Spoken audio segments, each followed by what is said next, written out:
Hadis pada masa sahabat. Siapa sahabat itu? Kita harus mengenal dulu siapa itu sahabat. Sahabat adalah orang yang pernah bertemu Nabi dan beriman kepada beliau. Ada kategori sahabat besar, sahabat yang selalu bersama Nabi dan belajar dari beliau seperti Abu Bakar, Umar bin Khattab. Ada juga istilahnya sahabat kecil, para sahabat yang pernah bertemu dengan Nabi kemudian beriman di hadapan beliau karena ada beberapa sebab mereka jarang bertemu dengan Nabi. Cara-cara sahabat meriwayatkan hadis, ada riwayat bil-lafzi, yaitu dengan menggunakan lafaz asli, yaitu menurut lafal yang diterima dari Rasulullah SAW dan mereka hafal benar lafal itu. Nah, ada juga yang cara sahabat meriwayatkan hadis itu dengan riwayat bil makna, yaitu sahabat meriwayatkan hanya maknanya saja karena mereka kesulitan menghafal lafal hadis persis dengan yang disabdakan. Kemudian ada istilah bendaharawan hadis di kalangan sahabat, yaitu apa yang dimaksud bendaharawan hadis? Sahabat yang paling banyak meriwayatkan hadis, ya, itu yang dimaksud sahabat yang banyak meriwayatkan hadis. Abu Hurairah meriwayatkan hadis 5.374 atau 5.368 hadis. Abdullah bin Umar meriwayatkan 2.630. Anas bin Malik meriwayatkannya 2.276 hadis. Aisyah meriwayatkan 2.210 hadis. Abdullah bin Abbas meriwayatkan 1.660 hadis. Jabir bin Abdullah meriwayatkan 1.540 hadis. Abu Sa'id Al-Khudri meriwayatkan 1.170 hadis. Inilah di antara sahabat yang bendaharawan hadis paling banyak meriwayatkan hadis. Ya, berbagai problem itu pada masa sahabat.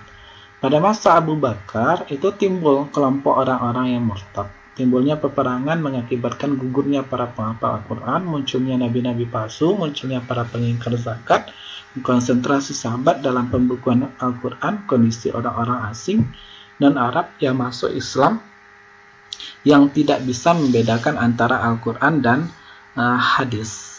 Ya.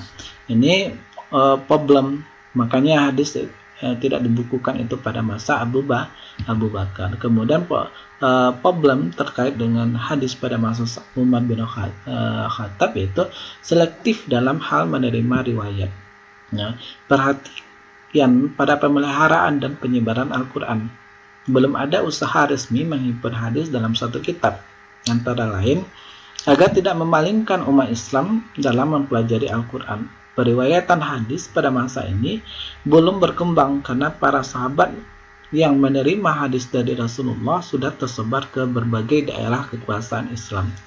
Kehati-hatian dan usaha membatasi periwayatan yang dilakukan para sahabat disebabkan karena mereka khawatir terjadinya kekeliruan.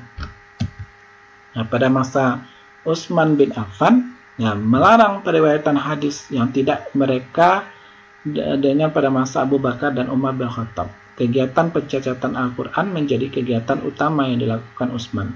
Periwayatan hadis pada masa kedua khalifah ini tidak seketat kedua khalifah sebelumnya dengan alasan meluaskan wilayah Islam sehingga dibutuhkan para pengajar hadis. Pada masa Utsman merupakan masa krisis dan fitnah dalam masyarakat sehingga berpengaruh terhadap periwayatan hadis. Masa sahabat Ali bin Abi Thalib. Pada masa Ali bin Abi Thalib adalah masa peperangan antara kelompok kepentingan politik umat Islam terpecah menjadi tiga golongan, yaitu Khawarij, Syiah, dan Jumhur Muslimin, sehingga membawa dampak kepada periwayatan dan pemalsuan hadis. Kondisi umum, ya, tidak ada lagi Nabi. Kondisi umum pada zaman sahabat itu tidak ada lagi Nabi yang bisa dikonfirmasi, ya, karena pada masa Nabi itu kan sahabat langsung yang meminta kepada Nabi hadis, sedangkan setelah Nabi wafat pada zaman sahabat tidak ada lagi Nabi yang bisa dikonfirmasi dan memutus langsung permasalahan mereka. Munculnya kaum murtadin dan Nabi palsu, Al-Quran dalam proses pembukuan, sudah mulai muncul pertentangan akibat kepentingan politik. Melihat kondisi di atas, sehingga para sahabat khususnya Khulafaur Rasyidin antusias untuk memelihara hadis Nabi. ya, dengan memperketat periwayatan hadis, namun tetap mempercayakan sebagian sahabat untuk mengajarkannya. Ya. Hadis pada masa Khalifah Ar-Rasyidin disebut masa kehati-hatian dan penyederhanaan riwayat, masa at-tasabut wa iklal ar-riwayah. Ini maksudnya masa kehati-hatian dan penyederhanaan riwayat. Saqifah Bani Sa'idah dan suksesi politik pasca kewafatan Nabi SAW. Sukses kepemimpinan setelah Khalifah Abu Bakar, fitnah Al-Kubra perang saudara di masa Khalifah Ali bin Abi Thalib menumbuhkan benih disintegrasi, ya, perpecahan yang terjadi pada tubuh umat Islam dan menimbulkan perselisihan pemahaman agama, munculnya Khawarij, Syiah dan Murji'ah. Seputar kebijakan taklil ar-riwayah, Khalifah Abu Bakar dan Khalifah Umar menerapkan taklil ar-riwayah, yaitu pencekalan, pengetatan, penyedikitan selektif dalam hal periwayatan hadis. Khalifah Abu Bakar dan Khalifah Umar minta saksi, sementara Khalifah Ali mengambil sumpah. Tujuannya adalah memelihara kemurnian Al-Quran agar masyarakat tidak gampang dalam meriwayatkan hadis. Akibat taklil ar-riwayah, apa itu taklil ar-riwayah? Pencekalan, pengetatan, penyedikitan selektif dalam hal periwayatan hadis. Akibat dari taklil ar-riwayah, sebagian sahabat mengambil sikap memusnahkan catatan hadisnya. Kasus Abu Bakar As-Siddiq. Kebijakan keras Khalifah Umar bin Khattab terhadap sahabat yang memperbanyak periwayatan hadis, seperti kasus Abu Hurairah.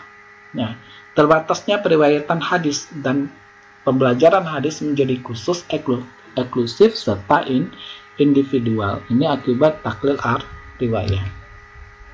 Khalifah Utsman bin Affan dan Khalifah Ali bin Abi Thalib melarang masyarakat umum mencatat hadis agar tidak terjadi percampur adukan antara Al-Quran dengan hadis dan agar mereka tidak meninggalkan Al-Quran. Kemudian masa Khalifah Ar-Rasyidin, praktis materi hadis masih terpelihara dari berbagai pemalsuan. Hal ini karena para sahabat sangat memperhatikan sanad dan rawi dan matan hadis. Umumnya pembelajaran hadis berlangsung secara lisan dan mengandalkan hafalan.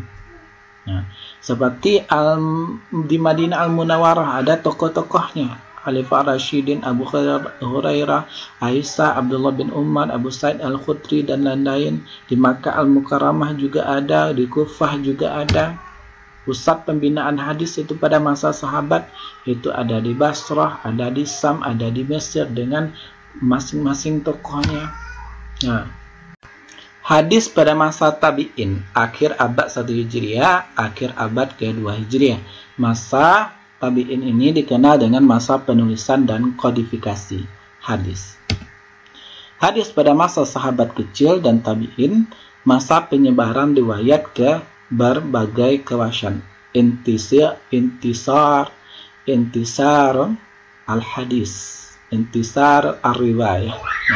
Disintegrasi politik berimplikasi, perpecahan politik di kalangan umat Islam ini punya efek, punya dampak, yaitu perselisihan pemahaman keagamaan, akidah, seiring munculnya dan berkembangnya kelompok Khawarij, Syiah, dan Murji'ah.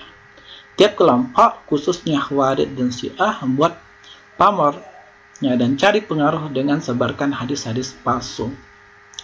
Umat Islam mulai melirik periwayatan hadis karena Al-Quran telah dibukukan. Pada masa tabi'in itu Al-Quran telah dibukukan. Masalah yang timbul kian kompleks dan butuh jawaban dalil agama karena Islam sudah tersebar, wilayah Islam sudah semakin luas, maka permasalahan di kalangan umat Islam tentu semakin kompleks dan butuh jawaban, yang mana jawaban itu berdasarkan dalil agama. Salah satunya itu dari hadis Nabi. Sahabat senior banyak yang wafat atau berpencar ke berbagai daerah. Umumnya pembelajaran hadis masih berlangsung secara lisan dan mengandalkan hafalan. Pusat pembinaan hadis itu pada masa tabi'in ada di Madinah Al-Munawwarah, Makkah Al-Mukarramah. Ada di Kufah, ada di Basrah, ada di Syam, ada di Mesir. kondisi perkembangan hadis itu pada masa pembukuan hadis. Ada dua pendapat tentang permulaan kodifikasi hadis secara resmi. Karena sebelumnya itu belum resmi pembukaan hadis. Ya. Permulaan kodifikasi hadis itu secara resmi, pembukaan hadis secara resmi, yaitu di masa Gubernur Mesir, Abdul Aziz Ibnu Marwan. Ya, wafat 85 Hijriah. Dan di masa Khalifah Umar bin Abdul Aziz, wafat 101 Hijriah. Setelah, nah ini semacam-macam pertanyaan, kita lanjutkan. Ya, proses kodifikasi hadis. Ya, proses pembukuan hadis itu, ya, pengumpulan yang awalnya itu diawali dengan pengumpulan hadis al-mahfuz fis sudur. Ya, hadis yang telah dihafal itu dikumpulkan hatta yakuna fil kitab, sehingga menjadi sebuah kitab. Kemudian hadis yang dikumpulkan melalui tulisan, ya, ini dijadikan sebuah kitab. Nah, dari hafalan dijadikan kitab, dari tulisan dijadikan kitab. Maka disinilah proses kodifikasi hadis ini. Ya, dikumpulkan, menghimpun hafalan dan tulisan serta mensistematisirnya, mengelompokkannya sampai itu menjadi buku, menjadi kitab hadis. Siapa pencetus upaya kodifikasi hadis? Nah, jawabannya adalah Gubernur Mesir Abdul Aziz bin Al-Marwan, wafat 85 Hijriah. Pernah meminta Ka'ab bin Murrah Hams untuk mencatatkan hadis dari sahabat selain Abu Hurairah. Hal ini belum menunjukkan kodifikasi hadis secara resmi, karena jabatannya itu hanya gubernur, bukan kepala negara.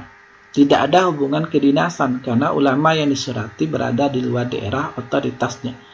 Permintaan itu lebih bersifat pribadi. Kodifikasi hadis secara resmi dan massal itu terjadi atas perintah Khalifah Umar bin Abdul Aziz, wafat 101 Hijriah, yang ditujukan kepada para gubernur, terutama gubernur Madinah, Abu Bakar, Muhammad bin Amr bin Hazam, dan ulama hadis terutama Muhammad Ibnu Syihab Az-Zuhri. Ini bunyi hadis ya terkait ya perintah dari Umar bin Abdul Aziz itu kepada Abu Bakar ya, bin Hazm, unzur makana min hadis Rasulullah. Ya, lihat, perhatikanlah hadis yang berasal dari Nabi Shallallahu Alaihi Wasallam. Faktubhu, maka catatkanlah, ya, catatlah hadis tersebut. Ya. Ini adalah bentuk perintah Umar bin Abdul Aziz yang ditujukan kepada gubernur, ya, yaitu Abu Bakar Muhammad bin Abdul Aziz, untuk mencatat yang namanya hadis. Catat hadis yang berasal dari Nabi. Ini kan bentuk kodifikasi hadis secara resmi dan massal yang terjadi pada pemerintahan Khalifah Umar bin Abdul Aziz. Instruksinya direspon Gubernur Madinah Abu Bakar Muhammad bin Amr bin Hazim dengan mengumpulkan hadis dari Amrah binti Abdurrahman Al-Ansari dan Al-Qasim bin Muhammad bin Abi Bakar As-Siddiq dan ulama hadis terutama Muhammad Ibnu Syihab Az-Zuhri. Usaha Muhammad Syihab Az-Zuhri dinilai lebih lengkap karena ia dikenal sebagai ulama besar di bidang hadis. Ia berhasil mengumpulkan semua hadis di Madinah. Hasil pengumpulannya disebarluaskan ke berbagai daerah. Latar belakang kodifikasi pembukuan hadis. Tidak ada lagi kekhawatiran akan bercampurnya Al-Quran dengan hadis, karena Al-Quran telah dibukukan dan tersebar luas sejak masa sahabat. Periwayatan hadis banyak yang meninggalkan atau berpencar di berbagai daerah. Penyebar luasan hadis tidak merata. Wilayah Islam makin luas, tidak banyak orang non-Arab yang masuk Islam dan hafalan mereka belum begitu kuat. Masalah yang timbul kian kompleks dan butuh jawaban dalil. Pemalsuan hadis itu makin terjadi. Nah, inilah penyebab latar belakang kenapa hadis itu perlu untuk dibukukan. Sekilas tentang pemalsuan hadis. Motifnya adalah antara lain adalah propaganda politik. seperti golongan zindik untuk menodai ajaran Islam, tukang cerita dan pengemis untuk mencari rezeki, pendekatan diri kepada Allah dan meninggalkan maksiat oleh sebagian penganut tasawuf. Ini motifnya. Ada motif politik, ada golongan zindik, ada tukang cerita, ada pengemis mencari harta dengan menyebarkan hadis palsu, ada dengan maksudnya adalah mendekatkan diri kepada Allah dan meninggalkan maksiat oleh sebagian penganut tasawuf. Kemudian ada gerakan penumpasan pemalsuan hadis. Bani Abbasiyah menumpas kaum zindik guna menjaga agama dari kerusakan.